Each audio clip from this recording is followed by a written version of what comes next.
Shalom.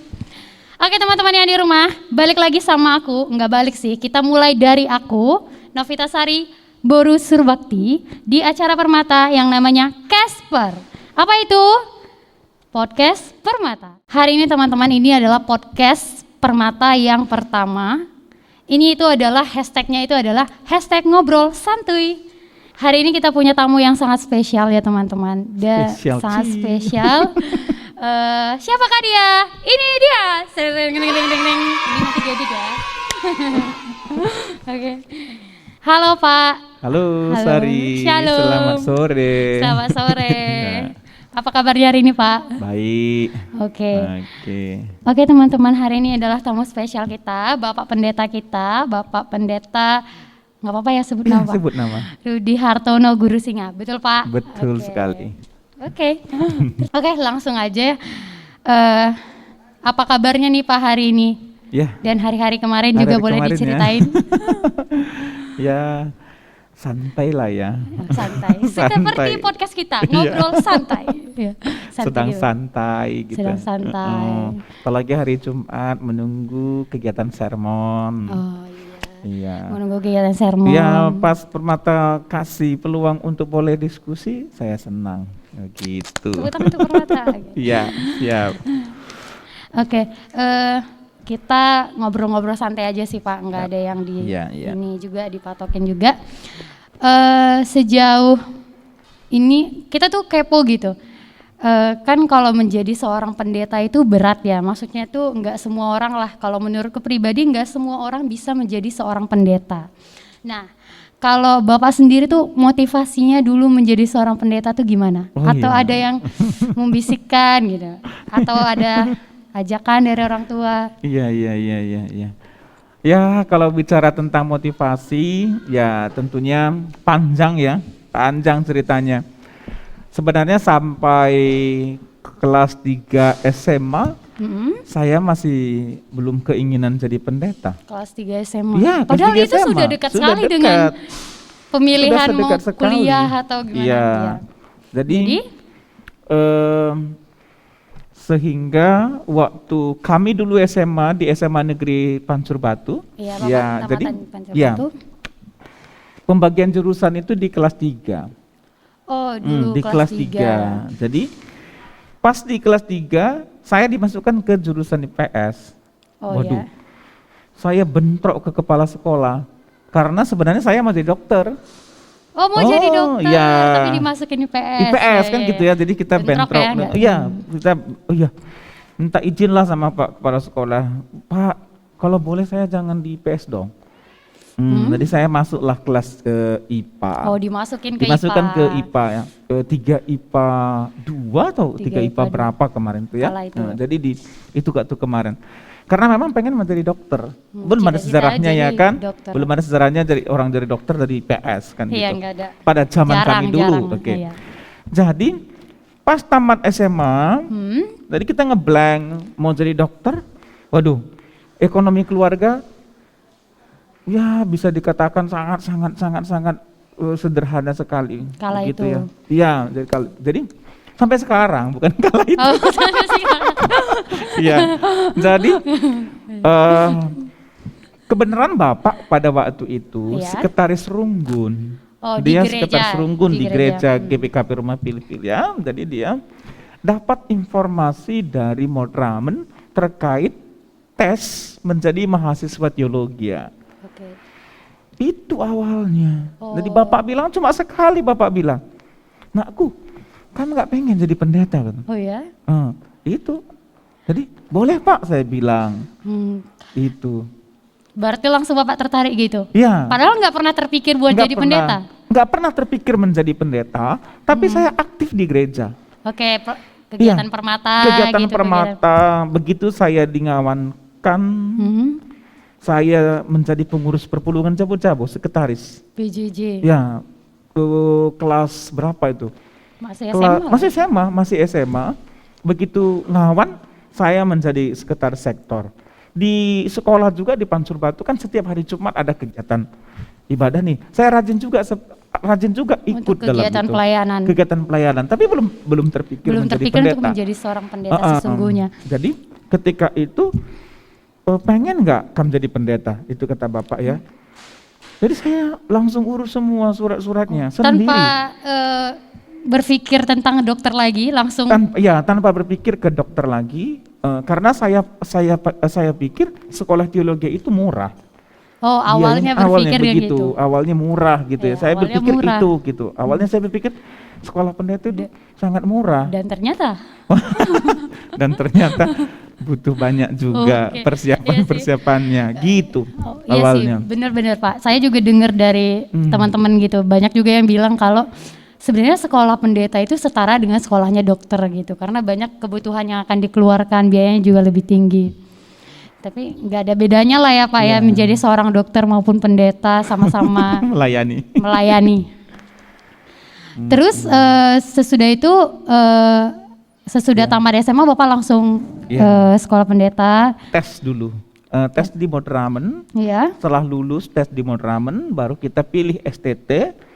Saya kebenaran nggak banyak tahu tentang STT di Indonesia. Sekolah tinggi teologi ya? Sekolah tinggi teologi. Jadi saya tahu sekolah tinggi teologi Abdi Sabda Medan. Dan saya langsung mendaftar di sana. Mendaftar di sana, lulus, dan di Madramen juga lulus. Dulu kan berbeda dengan sekarang. Dulu di mana letak perbedaannya Pak? Perbedaannya, dulu kita seleksinya sebelum menjadi sarjana teologi. Seleksi sebelum menjadi sarjana teologi. Mau masuk ke sekolah tinggi teologi, di tes di Madramen mendapatkan rekomendasi ke STT untuk mendaftar. Hanya untuk mendaftar kita harus dapat surat rekomendasi. Kalau sekarang? Kalau sekarang kan setelah sarjana baru kita tes menjadi pendeta di GBKP melalui tarapan vikaris dulu. Tapi kalau kami dulu nggak seperti itu. Tes dulu, begitu tamat SMA, tes untuk mendapatkan rekomendasi mendaftar di STT. Dapat rekomendasi di Madramen, rekomendasi itu dibawa sebagai syarat dalam pendaftaran, lulus baru kita sekolah teologi, normalnya 5 tahun, setelah itu dipulangkan ke GBKP langsung vikaris. Oh, kalau sekarang terbalik, kita harus sarjana dulu baru kita mau masuk ke GBKP-nya gitu lah ya kan Pak? Itu dulu. Berarti Bapak masih masa yang langsung memang ke GBKP kan? Iya, jadi kita rekomendasi GBKP di STT yang kita pilih begitu. Jadi setelah 5 tahun kan itu digembleng nih. Kita digembleng terkait dengan ilmunya, terkait dengan sosialnya, terkait dengan spiritualnya semualah. Sehingga motivasi sudah muncul. Motivasinya adalah untuk boleh berguna bagi orang yang lain. Jadi dalam bahasa Karo ernanam nangdangi kalak sedeban. Ini motivasi. Jadi dimanapun kita berada, maunya kita memiliki kontribusi terasa sebagai sinterem, begitulah. Menjadi garam lah dan terang. Itu jadinya di motivasi untuk pelayanan sampai sekarang. Motivasi itu muncul ketika waktu belajar di STT. Memang sebelumnya Bapak gimana? Coba aja lah gitu. Atau gimana? Atau ini aja lah gitu? Karena memang Bapak memang bilang seperti itu, kamu nggak pengen jadi pendeta gitu loh. Jadi kata-kata itu mungkin yang dipakai untuk dipakai Tuhan ya. Karena aku nggak coba gitu? Iya, jadi waktu pengumuman, waktu ujian lah ya, waktu ujian juga hanya itu doa saya, Tuhan ini saya seleksi masuk ke sekolah pendeta. Kalau memang Tuhan berkenan saya menjadi pendeta, silakan saya dipilih. Tapi kalau memang tidak berkenan, silakan tunjukkan yang lain. Begitu itu isi doa. Keinginan ya pada saat waktu itu. Pendaftaran waktu itu ujian. Dan puji Tuhan bisa lulus di STT. Bisa lulus di GBKP, bisa lulus di STT dengan tepat waktu. Iya. Menurut Bapak ini kalau jurusan teologi itu sulit nggak sih? Kalau dikatakan sulit sih, menurut saya ada titik-titik sulitnya karena kita harus belajar banyak bahasa. Seperti di Alkitab kan kita harus belajar bahasa Yunani. Mengapa? Karena tulisan asli Alkitab itu dalam bahasa Perjanjian Baru itu Yunani, dan Perjanjian Lama itu bahasa Ibrani. Jadi dua bahasa ini harus kita pelajari. Di semua STT akan belajar bahasa Ibrani dan bahasa Yunani. Ditambah dengan filsafat, beberapa SKS. Ini yang cukup menantang kita dalam ya sekolah teologi ya. Kemungkinan besar ya beberapa orang juga mengatakan seperti itu. Bahasa Yunani dan Ibrani ini mungkin menjadi tantangan tersendiri ya. Tantangan tersendiri di sekolahnya ya, di sekolah teologianya. Tapi itu kan harus ya kan Pak? Wajib. Kita harus lulus. Wajib. Ya harus lulus. Kalau kita nggak lulus bahasa Ibrani, kita tidak bisa masuk ke dalam tafsir Perjanjian Lama. Nggak lulus bahasa Yunani, kita nggak bisa mengambil mata kuliah tafsir Perjanjian untuk Baru. Yang selanjutnya ya. Iya, gitu. Ya. Berarti nggak jauh beda dengan perkuliahan jurusan ya? Jurusan yang lainnya. Nah, di balik itu kan Bapak bilang dengan digembleng selama 5 tahun kayak gitu, banyak hal yang didapetin gitu. Pernah nggak terpikir di dalam belajar itu kan, apalagi ini kan semata-mata dari dulu emang belum diimpikan gitu, belum pernah terpikirkan untuk menjadi seorang pendeta. Itu pernah nggak? Kenapa ya aku masuk sini gitu? Pernah nggak terpikir? Oh iya, saya orangnya tekun ya, gigih. Jadi saya tidak pernah menyesal masuk sekolah teologi ya. Dan sampai pada saat ini juga sebagai pendeta, saya tidak pernah menyesal menjadi seorang pendeta. Iya, karena ya Tuhan sudah tetapkan seperti itu ya. Saya orangnya gigih, apapun yang terjadi, ini saya imani bahwa itu cara Tuhan dalam mendewasakan diri kita. Jadi di sekolah teologi juga seperti itu. Berarti itu kalau dengan yang kayak gitu, sudah punya prinsip yang kayak gitu, ujungnya kita akan tetap semangat, tetap bersyukur untuk menjalani segala hal walaupun tantangannya besar gitu kan. Iya. Oke. Nah, lulus 5 tahun tepat waktu. Pertama kali Bapak ditempatkan itu di mana? Iya. Pertama kali ditempatkan di tahun 2002 di Runggun Bawang. Klasis Kabanjai Tiga Panah. Tahun 2002. SK saya itu November 2002. Berarti sampai sekarang ini sudah ada hampir 19 tahun. Pelayanan hampir 19 tahun sampai hari ini lah ya. Jadi 7 tahun saya di Bawang. Ini daerah Dolok Silo, daerah Simalungun itu ya. Jadi setelah 7 tahun pindah ke Suka, Suka 3 tahun, GBKP Runggun Suka. Suka Runggun kedua yang Bapak tempati? Ya, itu Runggun kedua, dan setelah 10 tahun di Kabanjai Tiga Panah, saya ditempatkan di Bandar Lampung, klasis Sembaksel. Baru sampai di Jambi. Dan ini menunggu. Menunggu lagi. Ini menunggu lagi SK kelima. Oke, SK kelima. Memang sudah saatnya untuk pindah pelayanan ya kan Pak? Ya, seharusnya memang tahun 2020, tapi karena COVID kita diperpanjang dalam 1 tahun. Iya, jadi saya sudah 6 tahun lah di Jambi. Oke. Sudah 6 tahun di Jambi ya, udah cukup lama. Oke, selain itu adalah tempat pertama. Ada nggak sih perbedaan? Misalnya itu kan kita selama ini belajar gitu kan. Misalnya Bapak ini belajar di sekolah teologi ya. Terus sesudah itu ditempatkan langsung ke lapangan. Itu ada nggak perbedaan yang muncul atau wow gitu? Perbedaan apa maksudnya? Perbedaan misalnya langsung berinteraksi dengan jemaat kayak gitu. Iya. Memang sehari-hari kita gitu. Iya, jadi kalau setiap sekolah teologi kan memiliki kurikulum hampir sama. Jadi sebelum kita masuk ke lapangan dengan lulusan teologi kita punya waktu praktek lapangan. Kalau kami namanya dulu adalah Kolegium Pastoral, CP. CP1 dulu di kampung, jadi saya kemarin di Juhar, dan CP2 kebenaran di sekolah kami waktu itu di STT kami ada perubahan bahwa yang menempatkan itu sekolah bekerjasama dengan gereja pendukung STT, jadi kebenaran saya CP kedua dapat di Nias, ya di Nias.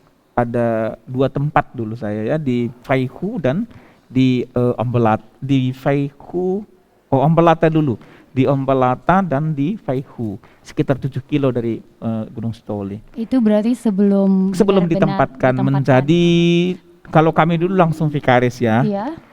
Jadi ini cukup membantu kita dalam mengenal dunia pelayanan langsung yang aslinya sebenarnya, yang sebenarnya yang langsung berinteraksi dengan jemaat gitu ya. Iya, begitu. Jadi kebenaran kami di STT Abdi Sabda punya organisasi yang namanya Mitra Kekelengen, dan semua utusan GBKP masuk di dalam Mitra Kekelengen, dan ini kita bagi ke runggun-runggun sebagai guru sekolah minggu, sebagai konsultan permata. Jadi kebenaran saya juga dulu sebagai guru sekolah minggu di Serbajadi.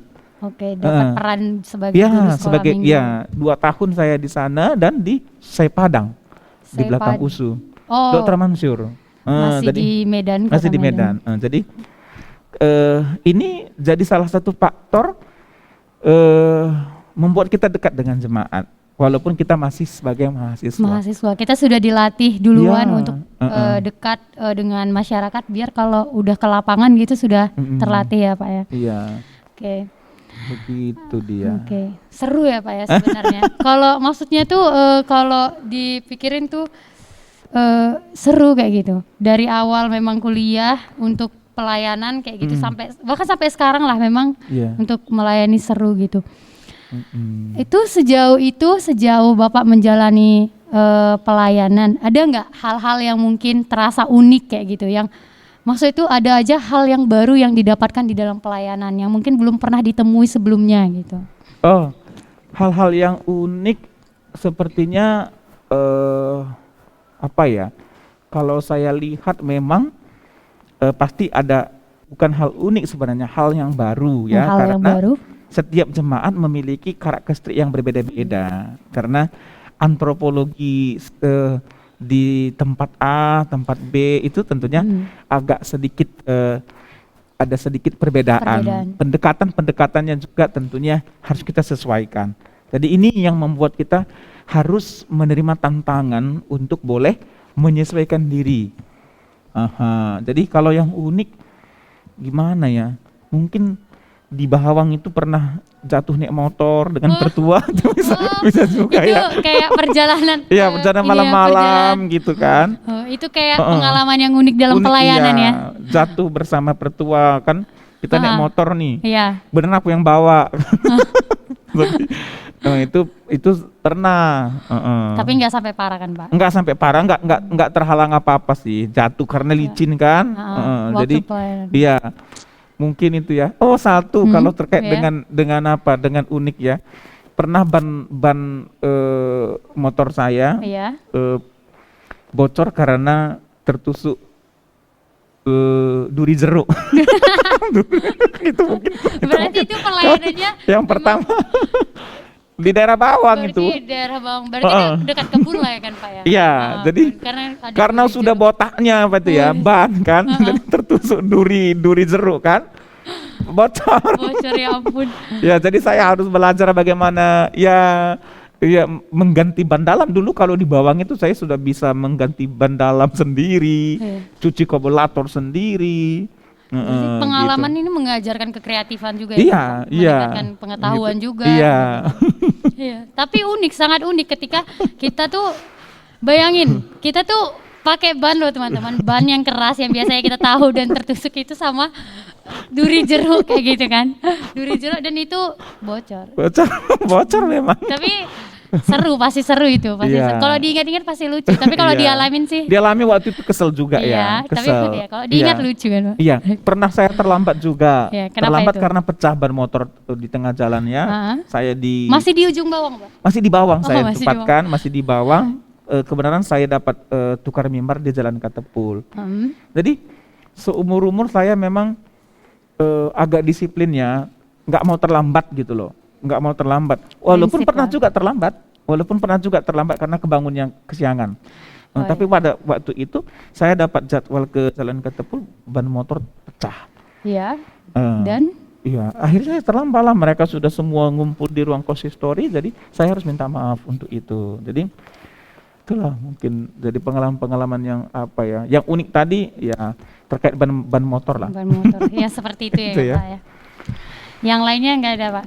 Yang misalnya. Lainnya gimana ya? Yang kalau ini pernah nggak Pak? Gimana? Mungkin tahu juga kalau itu unik atau gimana ya? Kalau menurut saya tuh salah satu unik gitu, menghadapi yang kesurupan gitu. Oh iya. Soalnya itu kayak itu bener nggak ya gitu. Iya. Aku masih terpikir sih.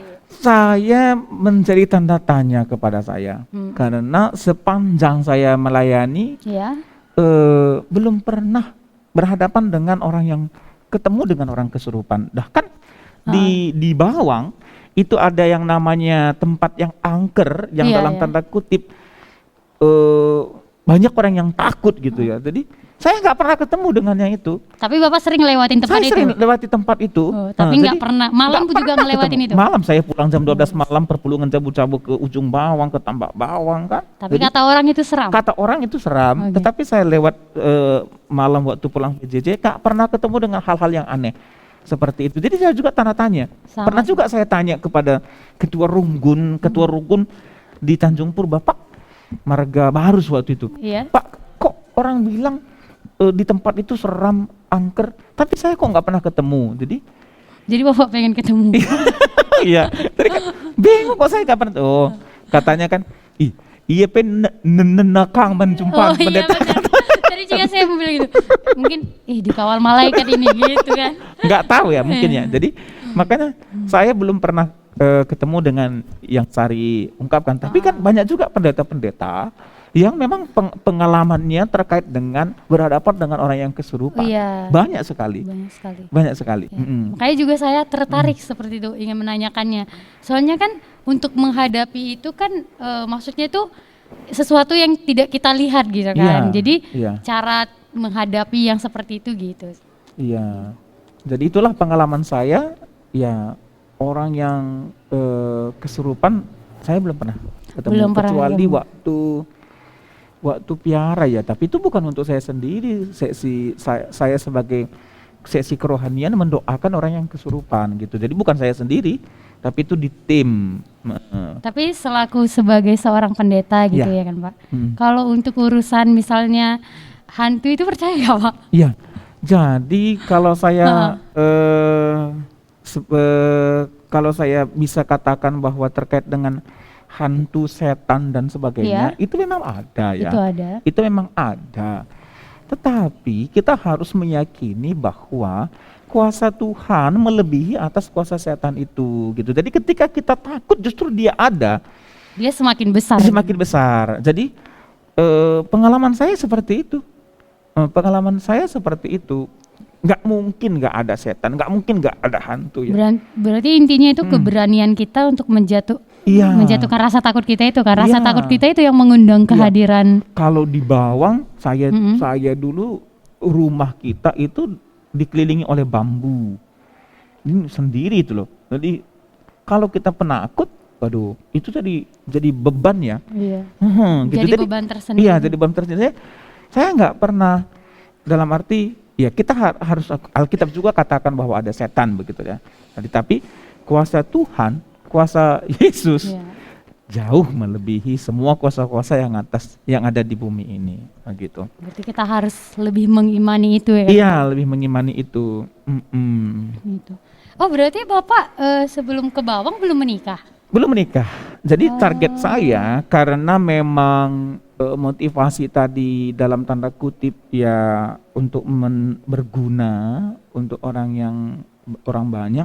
Jadi kami juga kan punya masalah ya, sebagai pendeta juga punya masalah. Jadi kemarin itu memang saya tekatkan masalah dalam artian gimana? Masalah gini, jadi artinya kadang nanti istri kita kurang mendukung. Nah, ini kan jadi masalah. Jadi karena pernah juga temen dia sudah married tapi ada masalah di tengah-tengah keluarga, akhirnya dia tidak boleh ditangguhkan, nggak boleh ditakbiskan. Jadi target saya harus menikah setelah menjadi pendeta, dan ya syaratnya memang begitu dalam mencari jodoh juga nggak begitu sulit ya. Ya, menjadi pasangan hidup saya syaratnya cuma keleng tena aku, keleng tena orang tuaku, keleng tena pelayanan, hanya itu. Dan dapatlah Nora. Dapatlah Nora. Syaratnya ini ya Pak, simple tapi kayaknya berat kali. Kelengatena aku, kelengatena pelayanan sama keluarga. Iya, hanya itu. Dan syarat untuk pertama waktu Nora bertemu Nora di tahun keberapa Pak? Bertemu Nora di tahun kedua ya, masuk tahun ketiga pelayanan. Sudah menjadi pendeta. Yo, ketemu Noranya cepet sih, tapi belum pacaran gitu ya. Belum kayak kita sudah ketemu, tetapi belum ada pacarannya. Tapi nggak apa-apa nih ceritain. Oh iya, gitu ya kan? Iya. Jadi karena kami satu tim, dia itu dulu pengurus Permata Klasis. Di Bawang juga? Dia di Tiga Panah. Dia bendahara dan saya juga salah satu ketua di bidang ketua di bidang Permata.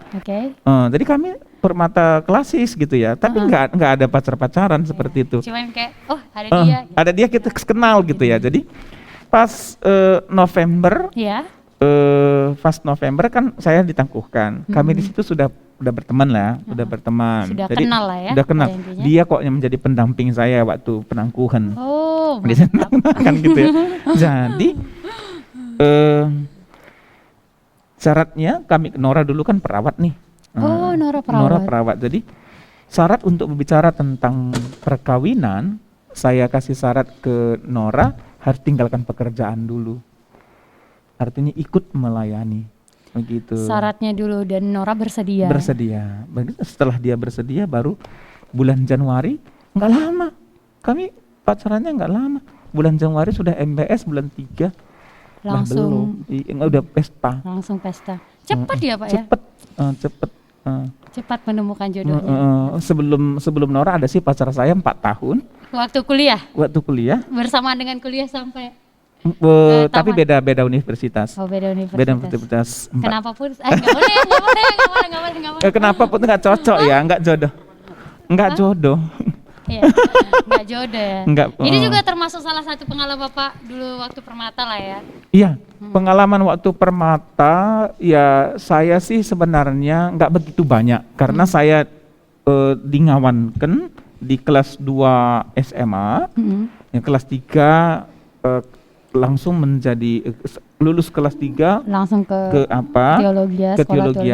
Jadi di sana kan kita sudah saya fokus pelayanan di teologi kemarin itu ada 2 pelayanan di KKR dan di penjara. Di penjara Tanjung Gusta. Jadi kegiatan Permata saya bumbui dengan itu gitu loh. Di masa muda dengan kegiatan itulah semuanya dengan pelayanan. Jadi di kampus saya pelayanannya ke tim pelayanan ke Tanjung Gusta, Lembaga Pemasyarakatan dan Rumah Tahanan Rutan Tanjung Gusta, dan sebagai entah kebenaran entah apa sebagai seksi kerohanian di kampus. Jadi saya seperti itu. Untuk Permata di Runggun saya hampir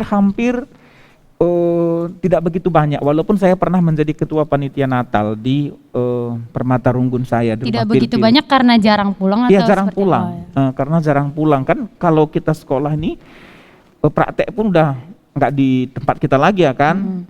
Jadi tugas banyak dan sebagainya. Kebenaran praktek saya dapat di Juhar, dapat di Nias dan sebagainya. Jadi agak-agak saya nggak begitu aktif di Runggun. Di Runggun sendiri. Tetapi saya sungguh merindukan.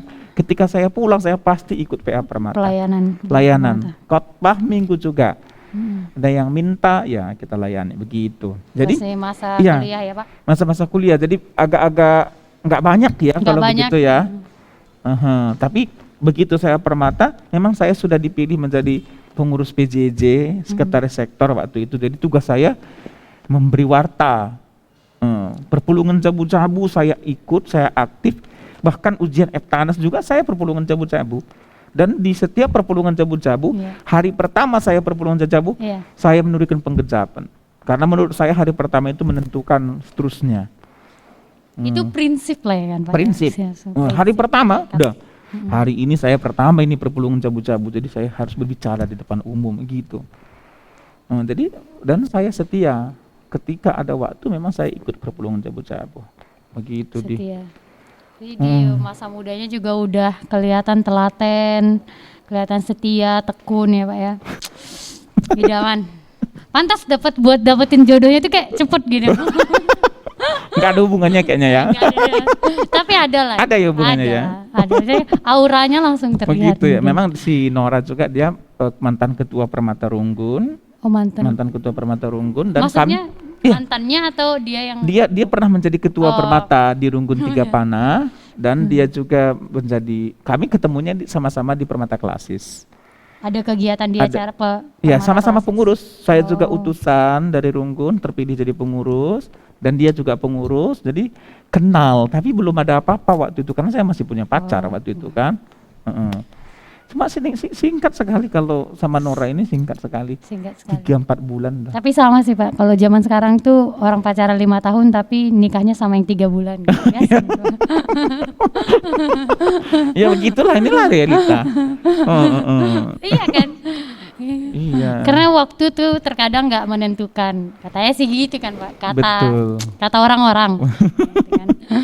Oke, jadi walaupun nggak banyak punya cerita di waktu Permata yang Bapak bilang, tapi saya rasa itu sangat banyak kegiatan positif sih.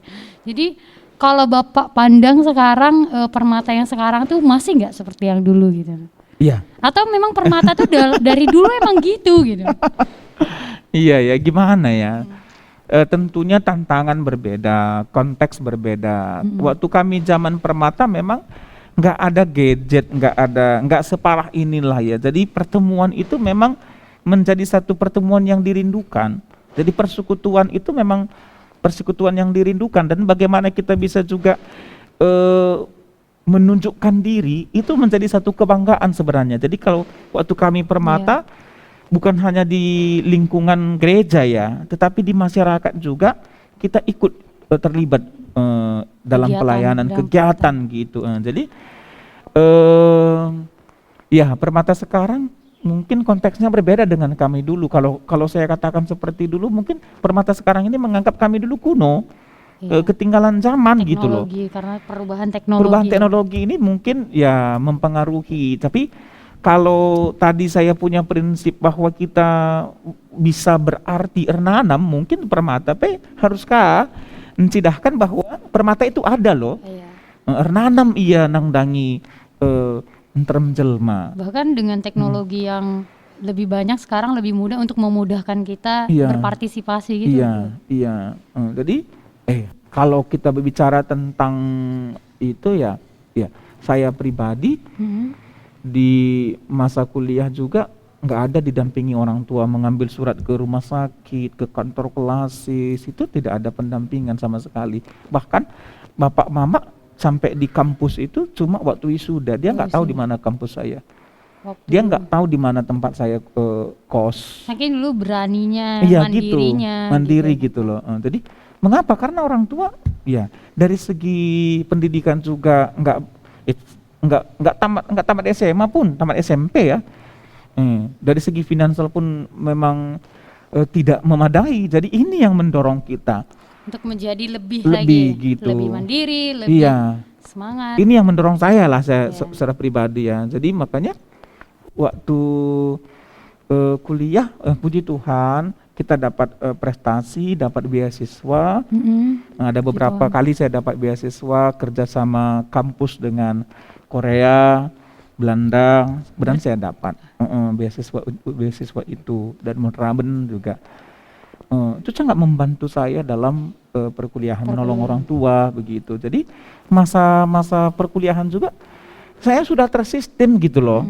Jadi ternyata orang Korea dan orang Belanda dia tidak mau kasih beasiswa tanpa ada karya. Jadi kemarin itu kita ada seleksi. Ada feedback gitu ya? Mereka mau feedback. Nah, jadi kemarin kita ada seleksi, ada 16 orang kami mendapatkan beasiswa dari Belanda dan Korea itu, tapi kami 16 orang itu menjadi tim kebersihan kampus.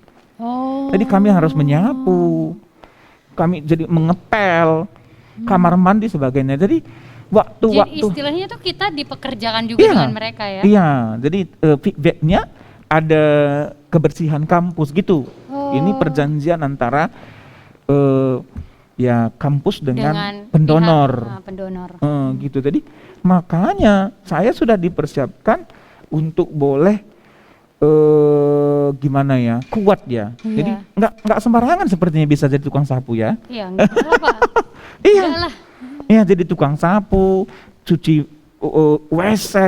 Iya, itu kita Berarti lakukan. Dia masa kampus dulu. Waktu kampus gitu. Ya, waktu di kampus. Jadi berarti memang benar-benar waktunya itu habis untuk itu semua ya kan begitu. Pak? Jadi kita punya jadwal, yang 12 orang itu punya jadwal. Hari ini di kebersihan taman, hari ini kebersihan ruangan, hari ini gitu. Jadi kita tukar 16 orang itu. Begitu dia. Jadi waktunya ya seputaran itu. Iya, jadi seputaran itu, udah tapi kaku ya. Walaupun kaku seputaran ya. Enggak kaku sih Pak, enggak kaku. Maksudnya itu kaku lah. Walaupun seputaran itu maksudnya itu berguna gitu. Enggak ada yang sia-sia gitu. Iyalah. Saya pikir itu pembentukan mental. Iya, benar. Itu pembentukan mental, bagaimana kita bisa menerima ketika orang sudah merendahkan kita ya. Jadi saya di jemaat saya mengaplikasikan itu. Waduh, waktu saya mahasiswa saya sudah dipersiapkan serendah-rendah mungkin gitu. Iya. Jadi ketika ada juga orang yang dalam tanda kutip merendahkan kita, kita tidak merasa rendah gitu loh. Kita juga sudah terbiasa. Sudah terbiasa. Begitu Sari. Ya, luar biasa sih Pak, luar biasa, sangat luar biasa. Kalau yang sekarang kan beasiswa mungkin dibilang kalau nggak sampai kepikiran aku juga sih bakalan yang feedbacknya yang kembali ke kampus. Iya, ada juga banyak beasiswa sih, banyak beasiswa. Ada juga beasiswa yang dalam tanda kutip ya tidak punya, dia hanya punya syarat nilai. Nah, dia punya syarat nilai, hanya itu dia. Ada juga beasiswa seperti dari OMF misalnya, semua dibiayai asal ada kwitansinya. Nah, jadi mau beli es krim juga bisa, ada kwitansinya. Nah, tapi kebenaran kami nggak dapat beasiswa yang seperti itu gitu. Tapi itu luar biasa, sangat luar biasa sih. Itu pengalaman di mahasiswa. Pengalaman di mahasiswa sekalian jadi permata juga dalam masa itu kan Pak? Iya, permata. Jadi begitu. Jadi kalau permata Runggun itu mungkin nggak begitu. Lebih banyak KKR lah ya. Kalau sekolah minggu ya kita tari-tarian, lomba ini gitu, kita ikut cerdas tangkas gitu. Itu masih ingat. Tapi kalau permata di Runggun itu kayaknya nggak banyak saya ingat lah ya. Peran. Tadi saya lebih banyak berperan di luar Runggun gitu. Di luar Runggun. Di masa mudanya lebih berkegiatan di luar Runggun. Di luar Runggun sendiri. Jadi kalau kayak gitu, ini boleh nggak sih cerita? Boleh. Boleh. Kepo dikit sih. Kepo gitu. Ya boleh. Jadi Bapak kan banyak banget tuh kegiatan gitu ya. Kegiatan gitu, full time lah bisa dibilang gitu. Berarti ketemu sebelum orang di mana? Ya mantan. Kok bisa kayak gitu ya? Iya, ketemunya ya nggak jauh-jauh juga lah. Oh, daerah kampus lah ya? Nggak jauh-jauh juga. Nggak, kebenaran saya praktek di Johar kan gitu ya. Jadi ketemu di situ. Kebenaran dia kuliahnya di USU. Jadi gitu. kan dari Jalan Binjai ke Dr. Mansur itu nggak jauh. Jadi, karena kita kan berpikir full banget kegiatan Bapak gitu. Kalau pelayanan saya rasa mungkin saya nggak tahu juga sih, maksudnya nggak pernah ke dalam. Kalau anak teologi itu kan memang pelayanan gitu, misalnya ke tempat-tempat gitu. Jadi kapan untuk pergi gitu. Jadi kan kita mahasiswa kalau di kampus itu biasanya kegiatannya hari Senin sampai hari Jumat siang. Oh, Senin sampai Jumat siang. Oh, berarti ada free-nya juga. Ada free, hari Sabtu itu free. Oh iya. Hari Sabtu itu free, tetapi karena hari Sabtu itu biasa dilakukan jadi pelayanan, biasanya di kampus-kampus itu malam minggunya malam Sabtu. Oh, malam minggunya jadi malam Sabtu. Karena hari Minggu nanti kan banyak pelayanan nih. Nggak mungkin. Mungkin nanti hari Sabtu sudah berangkat ke daerah pelayanan dan sebagainya. Jadi kalau di kampus malam minggunya itu di hari Sabtu, hari Jumat malam. Hari Jumat malam itu disitulah wak kuncarnya. Oh gitu. Iya. Soalnya kan aku pikir juga gitu. Ini kegiatan Bapak banyak sekali, tapi kapan bertemu dengan? Iya. Maksudnya menemukan gitu. Iya. Jadi di situ. Jadi pernah juga kan kita belum punya pacar kan teman-teman. Kami pernah juga ada teman kan. Gimana itu? Karena nggak punya pacar jadi mengganggu orang yang sedang pacaran. Jadi obat nyamuk ya? Enggak mengganggu.